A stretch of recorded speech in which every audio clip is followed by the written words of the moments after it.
My name is Dr. Peter Carter. I'm a medically trained doctor. My background is in environmental health protection policy development. My particular niche, if you will, on global climate change is what I've called total committed global climate change. So what's climate? Well, this is climate. Climate is our life, okay? It's every aspect of our life, all our cultures, all our traditions, everything that we do, particularly in food security and water security. So this is climate, right? Climate is children out in nature, you know how kids are, full of energy, full of life, you know, talking about the future, okay? We gotta give them a future back, is what we have to do. If we continue going the way we're doing, we will not have climate. All we'll have is bad, unpredictable weather. So we need to keep the climate for the kids. Because of this, we are totally dependent on the climate for our food. The United States now understands very strongly that they have a committed climate change food security problem.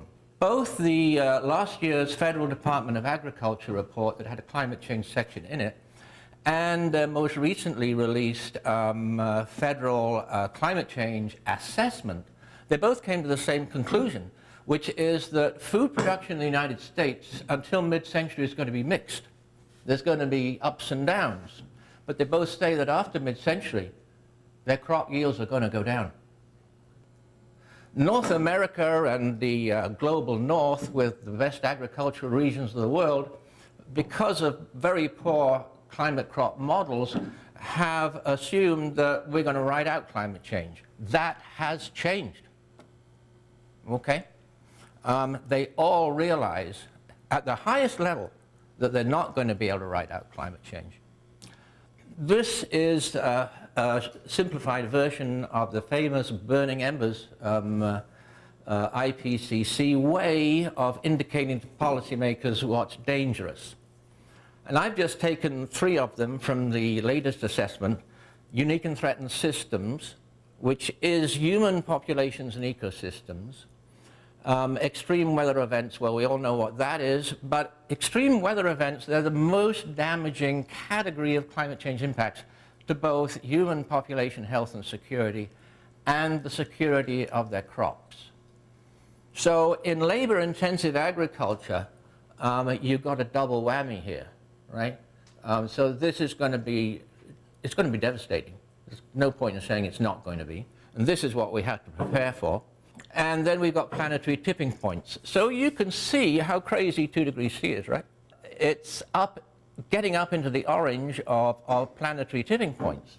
The one message that I want you to take back is that this time the IPCC has made it very clear what we have to do. The best case IPCC scenario, which is called RCP 2.6, which is representative concentration pathway, and the 2.6 is just the heat that we add to the climate system. This is the only way that we can avoid 2 degrees C.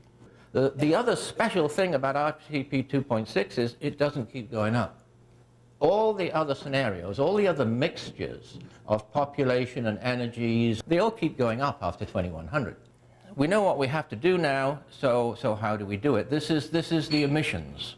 So this is the projection of emissions by the IPCC. This is in the synthesis report, and what it tells us is this. It's the purple line on the bottom. This one happens to be one for fossil fuels in industry, but there are various representations, and they're all much the same. We have to plateau immediately, okay?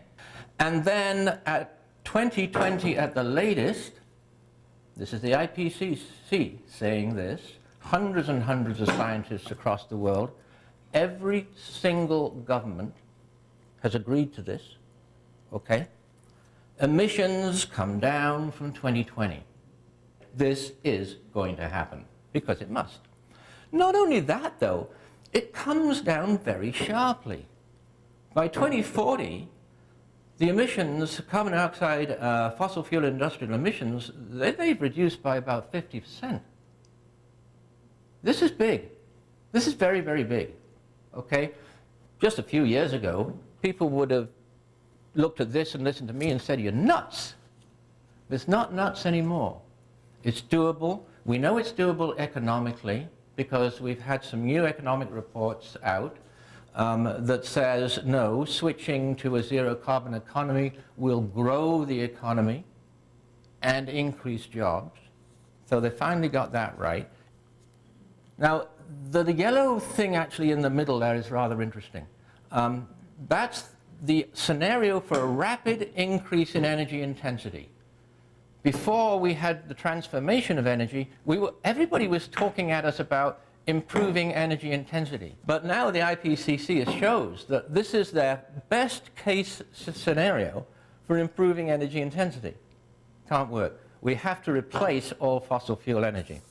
The EU leading the way still, and the EU have met already and embedded this. So the EU go to LIMA with a better position already than the IPCC. Even RCP 2.6, which replaces all fossil fuel energy, it has to do some negative energy, okay? Now, the amount of negative energy here is not necessarily geoengineering. We can do biochar, we can stop deforestation, we can replace steel and concrete with wood, engineered wood. See all this stuff going up there? Doesn't have to be built with steel and concrete. You know, I mean, if you want to destroy the planet, this is the best building there is, you know, steel and concrete. No, we can build it with engineered wood because we have that now. So what's the big deal about that? Well, the big deal about that is that we've stopped a huge source of emissions, which is steel and concrete, because concrete is burning limestone. You know the beautiful buildings you have here in Toronto, great big limestone blocks? You know what we do with them now? We crush them up and we burn them and make concrete, which liberates carbon dioxide. You know, in a lot of things where we're not very smart. This is big news. To me, this makes my heart just feel so good. This is the Climate Action Network International. This is 900 organizations around the world. So what are they calling for? They're calling for a 100% renewable energy of fossil fuel energy by 2050. That is most important because our political idiots, okay, say that we don't have to worry, we'll burn bioenergy and we'll capture the carbon dioxide and we'll sequester it in the ground and that'll be negative. No, that's insane. Now look at this. Emissions must decline from 2015. So you see, somebody's told them we ain't going to compromise on the feasibility anymore. Political feasibility, economic feasibility, no. We're going to say what the science is. And the science is 2015. So right on, Climate Action Network and the 1.5 degree C limit. Okay? So I want us to get to work and get this out there and out there and out there and out there and out there. 900 organizations around the world. Can we make something happen in Lima in December? You better believe we can. Thank you.